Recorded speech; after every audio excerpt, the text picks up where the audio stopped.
Hello दोस्तों, स्वागत है आप सबका स्टडी आईक्यू में। और जैसा कि हमने कहा था, अगली क्लास यानी आज जो हम क्लास लेके आए हैं, यहाँ पे हम आज बात करेंगे भक्ति काल की। और आदिकाल के विभिन्न पर्सपेक्टिव्स को, आयामों को हमने कवर किया। आई होप कि आपने उन वीडियोस को देखा होगा। उन वीडियोस को देख के थोड़ा कोशिश ये भी कीजिएगा कि आप कितनी चीज़ों को आत्मसात करते हैं। यकीन मानिए कि जिस क्रम में हमने उन वीडियोस को बनाया है, उसी क्रम में आप उन वीडियोस को देखते जाएंगे तो निश्चित तौर पे आपको बड़े स्तर पे वहाँ पे लाभ मिलेगा। और आपका, जिसे कहते हैं ना कि दायरा और खुलेगा, आपको हिंदी साहित्य का इतिहास बेटर तरीके से समझ में आएगा। आज हम बात करेंगे हिंदी साहित्य में जो सबसे इंपॉर्टेंट या महत्वपूर्ण काल माना जाता है, खासकर उस समय जिस समय प्रकाशन उतना अवेलेबल नहीं था, रिसोर्सेज यानी कि संसाधन उतने अवेलेबल नहीं थे। आज हम उसकी बात करेंगे, यानी कि आज हम भक्ति काल की बात करेंगे। भक्ति काल पे आने से पहले थोड़ी सी परिस्थितियों की बात करेंगे कि धार्मिक पृष्ठभूमि क्या थी, परिस्थितियां कैसी थी, साहित्यिक पृष्ठभूमि कैसी थी। और फिर मैं मोस्ट प्रोबेबली अगली क्लास में हम लोग सभी वृत्तियों की बात करेंगे, लेकिन उनका एक अंश और छठा आज की क्लास में आपको जरूर पड़ जाएगी। और ये जरूरी है। मेरे ख्याल से सबसे ज्यादा किसी चीज को समझने के लिए आवश्यक होता है कि उसकी पृष्ठभूमि क्या रही, बैकग्राउंड में क्या चीजें चल रही थी कि ये भक्ति काल हमारे सामने आया। देखिए, बहुत सारे इससे जुड़ी बहुत सारी बातें हैं। जैसे कई बार कहा जाता है कि उस समय समाज का एक वर्ग जो था, वो इस बात से बहुत डरा हुआ था कि कहीं हमारा जो कल्चर है, सभ्यता, वो कहीं बहुत दब ना जाए, तो उसके खिलाफ जो आवाज हुई, उसको बहुत सारे लोगों ने कहा कि वो भक्ति काल की नींव बनी। बहुत से लोगों ने कहा कि नहीं, दक्षिण में एक मजबूत आंदोलन चल रहा था जो संपूर्ण भारत में फैल जाना चाहता था। उस आंदोलन ने, जो नैनार अलवार आंदोलन था, वो उत्तर भारत में आया और भक्ति आंदोलन के रूप में प्रसिद्ध हुआ। लेकिन भक्ति आंदोलन सिर्फ हिंदुइज्म या इसकी धुरी पे नहीं टिकता है। फिर आपको वहां पे इस्लाम दिखता है, जहां पे आपको सूफीवाद दिखता है। और जब हम भक्ति को आगे पढ़ेंगे तो हमें सूफीइज्म भी देखने को मिलेगा। क्योंकि मैं आपको बताता चलूं कि जो चार सबसे प्रोमिनेंट कवि आपको प्रश्न पत्र 2 खंड क में पढ़ने हैं जो आपके सिलेबस में है, तुलसी, सूर, कबीर और जायसी। इन चारों को पढ़ने के लिए उनके बैकग्राउंड को समझना बहुत जरूरत है। मतलब जिस काल में वो थे, तब आप समझ पाओगे। तो आज हम उसी की बात करते हैं। तो सबसे पहले हम बात करें धार्मिक पृष्ठभूमि की। अगर हम बात करें धार्मिक पृष्ठभूमि की, तो बौद्ध धर्म जो था उस समय बहुत ही विकृत परिस्थिति में था। जब हम लोग ने सिद्ध और नाथ की बात की थी,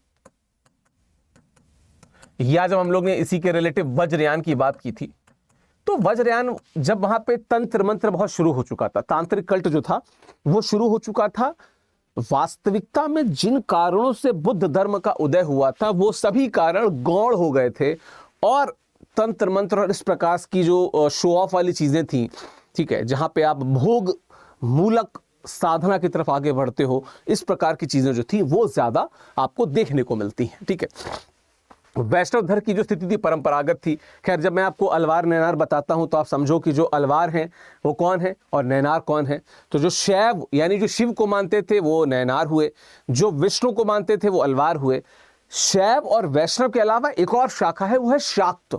तो जब आप राम की शक्ति पूजा पढ़ोगे सूर्यकांत त्रिपाठी निराला की, तो आप शाक्त को भी समझोगे। शाक्त मतलब जो शक्ति को मानते हैं, और वो अब बंगाल साइड में आपको बहुत प्रोमिनेंट रूप से दिखेगी। तो फिलहाल जो वैष्णव जो धर्म की परंपरागत स्थिति थी, यहां पे लिख देता हूं, शैव, वैष्णव और शाक्त, ये तीनों आपके दिमाग में क्लियर रहने चाहिए। वैसे भी जब हम इंडियन सोसाइटी को डिफाइन करेंगे तो आपको ये 3 जो सेक्ट है इनको पता रखना चाहिए। विदेशी धार्मिक शक्ति भी भारत में स्थापना सूफी धर्म की। सूफी धर्म क्या था? इस्लाम में ऐसा कहा जाता है कि अल्लाह और उनके जो फॉलोअर्स हैं वो प्रेम संबंध की बात कभी नहीं करता है। लेकिन जब आप सूफीज्म की बात करते हैं तो वो प्रेम संबंध की बात करता है। जब आप सूफीज्म को पढ़ेंगे तो आप एक कॉन्सेप्ट पढ़ेंगे जिसको हम यहां पे, और बहुत जगह आपने उसके बारे में सुना होगा, जिसे कहा जाता है तसव्वुफ। एक मिनट, ठीक है, जिसे कहा जाता है तसव्वुफ। तसव्वुफ क्या है? तसव्वुफ है इश्क मजाजी से इश्क हकीकी का सफर।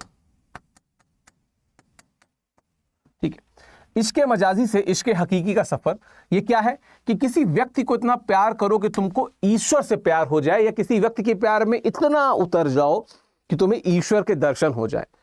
लेकिन जब आप इस्लाम की बात करते हो तो बेसिकली इस्लाम में अल्लाह और उनके जो फॉलोअर्स थे ना, उनके बीच में प्रेम जैसा, मतलब एक गुरु शिष्य का रिश्ता वैसा रिश्ता है, ज्ञान का रिश्ता है, पर वो कि मानने वालों के दिलों में प्रेम उमड़े, भगवान के दिल में यानी अल्लाह के दिल में प्रेम उमड़े, ऐसा कोई कॉन्सेप्ट बहुत विस्तृत नहीं था, है ना। कुछ कुछ जगहों पे बातें होती थी। सूफिज्म ने इसको बड़ा ही मजबूती से प्रस्तुत किया, और इसलिए चूंकि वो एक संक्रमण काल चल रहा था तो सूफिज्म बहुत फेमस भी हुआ भारत में। ठीक है, बहुत भारत में फेमस भी हुआ। खैर, तो भारत में सूफी धर्म की स्थापना हमको देखने को मिलती है। ठीक है, अवतारों की विशेष महत्व था। सभी प्रसिद्ध धार्मिक संप्रदायों ने किसी न किसी रूप में अवतार की कल्पना की थी। शिव के अनेकों अवतारों की कल्पना की गई। गोरखनाथ तो मत्स्येंद्रनाथ को शिव का अवतार माना गया था। अब फिर वही बात मैंने पुरानी कक्षाओं में बताया है कि गोरखनाथ कौन थे, मत्स्येंद्रनाथ कौन थे, और जब वो कहते हैं कि जाग मच्छंदर गोरख आया, तो गोरख उस समय वो जो जिस गोरख की बात होती है वो कौन थे, मच्छंदर कौन थे। जो बच्चे मेरी क्लास लगातार कर रहे हैं, they should answer this. I have talked about, बहुत बार मैंने इसके बारे में बात की है, इसका उत्तर आपको देने का प्रयास करना चाहिए। तो अवतारवाद जो थे ना, जिसे हम यहां पे क्या कहते हैं, अवतारवाद। अवतारवाद बहुत ज्यादा लोगों के बीच में चर्चा में था, और लोग बहुत ज्यादा अवतारवाद या अवतार की पुरुषों की बात किया करते थे। ठीक, और क्या है, जैसे मैंने बताया विभिन्न प्रकार के वाद और विभिन्न प्रकार की धाराएं। भाई अगर आप सिर्फ भक्ति का, आदिकाल में आपको उतने आपको वर्जन्स नहीं दिखते हैं जितना आपको यहां पे दिखता है, क्योंकि आपको ऑलरेडी आपको सगुण निर्गुण दिखेगा। ठीक है, सगुण निर्गुण में, सगुण में भी आपको राम और कृष्ण भक्ति धारा दिखेगी। निर्गुण में आप देखेंगे तो आपको संत और सूफी दिखेगी, संत और सूफी। तो you will see so many deviations and so many variations। देखिए जो समाज संक्रमण के दौर में चल रहा होता है ना, जहां पे क्लियर नहीं कि आगे का भविष्य क्या होगा, वहां पे आपको कहीं ना कहीं बहुत सारे वाद और बहुत सारी धाराएं देखने को मिलेंगी। यहां पे भी वही बात आती है। खैर, मुसलमानों के आक्रमण से पहले ही सूफियों ने, ये शब्द थोड़ा सा मुझे लगता है कि बेटर इसकी जगह तुर्क कहना चाहिए। ठीक है, मैं टीम को बताऊंगा कि थोड़ा शब्द बेटर यूज हो सकते हैं, कि आक्रमण से पहले ही सूफियों ने भारत में इस्लामी वातावरण की भूमिका बांधी थी। ठीक है, इन्होंने भारतीय अद्वैतवाद को अपने ढंग से अपनाया और प्रेम स्वरूप निराकार ईश्वर का प्रचार किया। ठीक है, तो भारतीय अद्वैतवाद को अपने ढंग से अपनाया और प्रेम स्वरूप ध्यान रखिएगा, निराकार ईश्वर का प्रचार किया। ईश्वर इस्लाम में निराकार होता है, उनकी आप कभी फोटो या मूर्ति की पूजा होते नहीं देखेंगे, निराकार है। लेकिन प्रेम स्वरूप ईश्वर की बात किसने की, सूफिज्म ने की। उन्होंने इस्लाम को छोड़े बिना यहाँ के नाथ संप्रदाय तथा एकेश्वरवादी विचारों को अपनाया। उनके इस प्रयत्न ने हिंदू मुस्लिम हृदय को पास लाने का कार्य किया। चलिए कुछ और बातें भी एक बार बता देता हूँ। जैसे देखिए है क्या कि जब हम इसकी बात कर रहे थे तो जब आप सिद्ध और उसके बाद आप नाथों को देखेंगे ना, नाथ साहित्य, तो यहां पे आपको एक चीज दिखेगी जिसे कहते हैं रहस्यवाद। यही रहस्यवाद, चूंकि कबीरदास भी क्या कहते हैं नाथ संप्रदाय के माने जाते हैं, तो उनमें भी आपको ये जो रहस्यवाद है ये कबीर में भी आपको देखने में मिलता है। अब यही रहस्यवाद आपको बाद में सूफी धारा में भी देखने को मिलेगा। ठीक है, सूफी धारा जिसे प्रेमाश्रयी धारा भी कहते हैं। प्रेमाश्रय धारा क्यों कहते हैं, क्योंकि यहां पे भी मैंने बताया कि प्रेम मूलक निराकार अल्लाह की बात की गई थी, ईश्वर की बात की गई थी ना इस्लाम में। अच्छा, जब हम यहां पे पढ़ रहे थे तो हमने एक शब्द और देखा था, अद्वैतवाद को, भारतीय अद्वैतवाद को अपने ढंग से अपनाया था। देखिए अद्वैतवाद, द्वैतवाद, इन सब की बात हम अभी आगे भी करेंगे, लेकिन शॉर्ट में एक बार आपको बता देते हैं। ठीक है, जैसे हम लोग बात करते हैं, जैसे आप होता है एक है अद्वैतवाद। ठीक है, इसके रिप्लाई में हमको दिखता है हमको क्या, शुद्धाद्वैतवाद और विशिष्टा, रादर इसके पहले हमको विशिष्टाद्वैतवाद लिखना चाहिए। हाँ, विशिष्टा द्वैतवाद। ठीक है, इसके रिप्लाई में फिर मतलब रिप्लाई में नहीं, इसके ही समानांतर इसके समर्थन में हमें देखने को मिलता है शुद्धाद्वैतवाद। ठीक है, इसके अलावा आपको द्वैताद्वैतवाद और द्वैतवाद ये भी देखने को पड़ेगा, हम आगे इसे डिस्कस करेंगे। अद्वैतवाद, विशिष्टाद्वैतवाद और शुद्धाद्वैतवाद। शुद्धाद्वैतवाद जुड़ता है किससे? वल्लभाचार्य से। ठीक है, विशिष्टाद्वैतवाद जुड़ता है रामानुजाचार्य से। लेकिन अद्वैतवाद किससे जुड़ता है? मैं कितनी बार मेरे वीडियोस में आपने सुना होगा, मुझे बताइएगा सबसे फेमस अद्वैतवाद के प्रोपाउंडर कौन है, किसने अद्वैतवाद की बात की है? तो जब वल्लभाचार्य की बात आएगी तो यहीं से कहीं ना कहीं आपको यहां पे आपको देखने को कहीं ना कहीं मिलेंगे कौन? जब वल्लभाचार्य की बात करेंगे तो यहां पे सूरदास जो वल्लभ के शिष्य थे ये भी देखने को मिलेंगे। तो ये सारी चीजों को हम लोग बात करेंगे। अद्वैत क्या कहता है बस शॉर्ट में बता देता हूं। कौन प्रोपाउंडर थे आप कमेंट बॉक्स में बताइए। The most important person regarding all the वाद्स ड्यूरिंग मध्यकाल। मध्यकाल में जितने भी वाद थे उसमें सबसे इंपॉर्टेंट जो व्यक्ति आते हैं वो अद्वैतवाद के प्रोपाउंडर थे। चलो, अद्वैतवाद क्या कहता है? अद्वैतवाद कहता है कि बेसिकली जो आत्मा है ना, वो जो इस भंवर जाल में फंसी है वो अज्ञान के कारण फंसी है। जिस दिन उसको ज्ञान की प्राप्ति होगी वो परमात्मा में मिल जाएगी, ब्रह्म में विलीन हो जाएगी। मतलब बेसिकली आत्मा कुछ है नहीं, ये अज्ञान में फंसी हुई। जिस दिन इसको ज्ञान मिलेगा ये ब्रह्म में विलीन हो जाएगी। और तभी आप एक कोटेशन सुनते हो, अहम ब्रह्मास्मि, अहम ब्रह्मास्मि सर्वम खलिद्वम ब्रह्म। ठीक है, ये आप इन वेद वाक्यों को आप बहुत सुनते होंगे, ये अद्वैतवाद से जोड़ते हैं। ठीक है, बाद में कभी इन पे और डिटेल में बात की जाएगी, लेकिन फिर से यहां पे आ जाते हैं। ठीक है, तो अपने अपने तरीके से किया और इस कारण हिंदू मुसलमान या हिंदू इस्लाम में आपस में नजदीकी देखने को मिली। ठीक है, साहित्यिक पृष्ठभूमि की बात की जाए तो क्या है?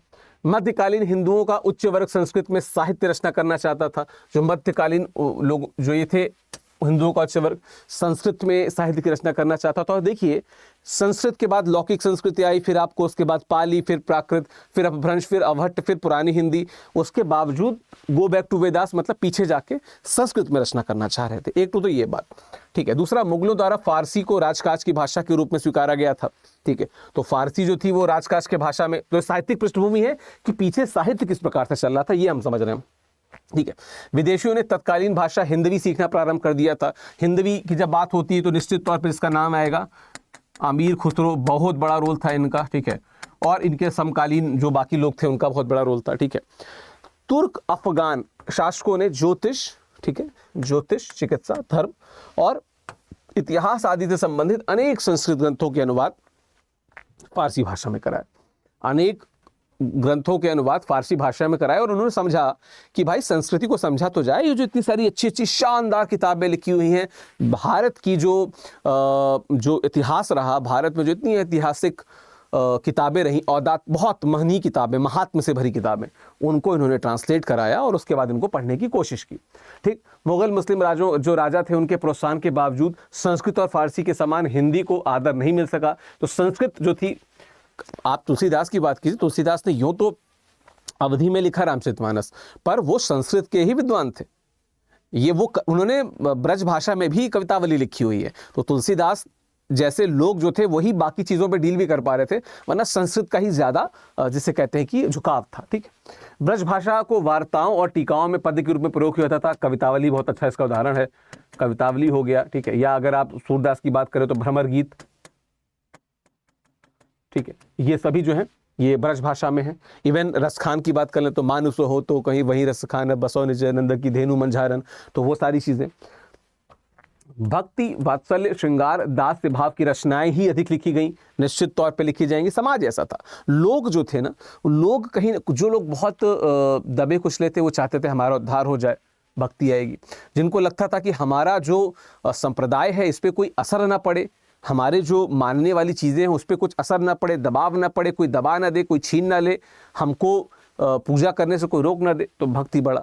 वात्सल्य भी देखने को, वात्सल्य भाई Surdas the OG man of वात्सल्य। श्रृंगार, जब आप पद्मावत की बात करते तो आपको श्रृंगार दिखता है। दास्य भाव और भक्ति भाव का मिलन और संत क्या कहते हैं प्रवृत्ति की मिलन आपको कबीरदास में देखने को मिलती है। तो निश्चित तौर पे जो उस समय के जो मेन कवि थे उनका सारांश एक लाइन में लिखा हुआ है कि किस प्रकार की रचनाएं हुई थी। इस काल में प्रबंध और मुक्तक शैली दोनों का हुआ। प्रबंध का बहुत अच्छा उदाहरण है रामचरितमानस,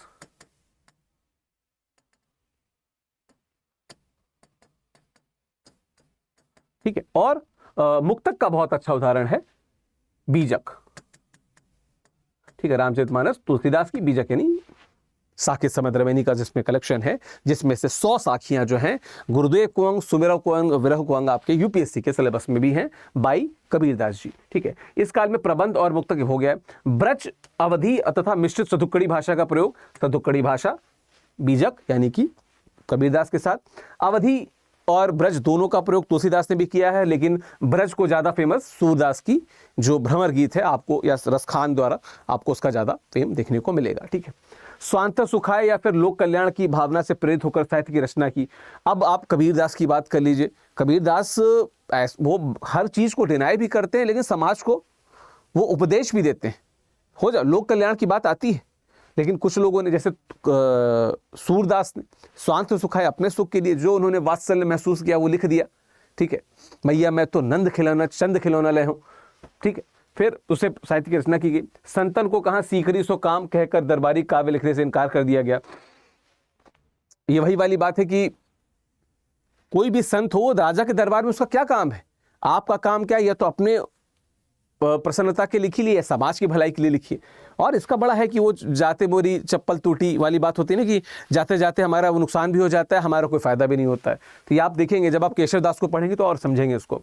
यश, कीर्ति, धन या पद पाने की अभिलाषा नहीं थी निश्चित तौर पे, वरना जो इस समय के जो कवि हुए थे कितने आगे जाते। तुलसीदास, कबीरदास, सूरदास की बराबरी कोई कर पाएगा, कितने आगे जाते। तो जो बिहारी इतने भारी पड़ गए तो ये लोग तो कितने ऊपर जाते, ठीक है। शायद इसलिए समय का काव्य इतना उत्कृष्ट बन पड़ा है। क्यों? क्योंकि किसी चीज की लालच की इच्छा नहीं थी, अपने मन से जो सबसे अच्छा लगा वो लिखा, वरना लालच के चक्कर में चीजें मैनिपुलेट हो जाती हैं, ठीक है। इतना बन पड़ा है। तथा साहित्य सृजन की दृष्टि से यह युग हिंदी साहित्य का स्वर्ण युग कहा जाता है, हिंदी साहित्य का स्वर्ण युग कहा जाता है। निश्चित तौर पर इसमें कोई दो राय नहीं है कि हिंदी साहित्य का ये स्वर्ण युग कहा जाता है, ठीक है। तो आज हम लोग इसकी बात किए। ये मेरा टेलीग्राम चैनल है @ऑफिशियल_विकास, ये जो 15 मिनट की सीरीज है। कल हम लोग बात करेंगे जो मतलब अगले वीडियो में जो भक्ति काल की जो प्रमुख प्रवृत्तियां थी,